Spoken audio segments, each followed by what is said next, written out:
இந்தியாவின் தேசிய பாடலான வந்தே மாதரம் பாடலை திட்டமிட்டு அவமதிப்பதையும் அதனை பாடுவதை தடுப்பதையும் குற்றவியல் நடவடிக்கையாக மாற்றும் சட்ட திருத்த மசோதா மாநிலங்களவையில் நிறைவேறியது.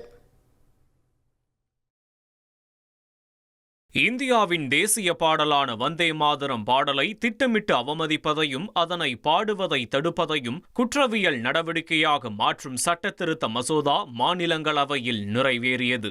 1971ஆம் ஆண்டின் தேசிய கௌரவ அவமதிப்பு தடுப்பு சட்டத்தில் திருத்தங்கள் மேற்கொண்டு தேசிய கொடி, அரசியலமைப்பு சட்டம் மற்றும் தேசிய கீதமான ஜனகன மன ஆகியவற்றுக்கு அளிக்கப்படும் அதே சட்ட பாதுகாப்பை இனி வந்தே மாதரம் பாடலுக்கும் வழங்க வகை செய்யப்பட்டுள்ளது.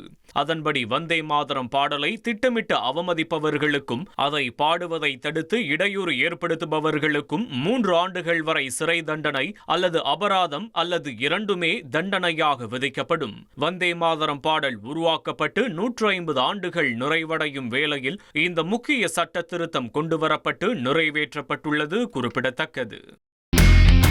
இனி செல்லும் இடமெல்லாம் செய்தி. தந்தி டிவியின் வாட்ஸ்அப் சேனலை ஃபாலோ பண்ணினா செல்ல இருக்கும் இடமெல்லாம் செய்தி. இதோ QR கோட் இப்பவே ஸ்கேன் பண்ணுங்க, ஃபாலோ பண்ணுங்க.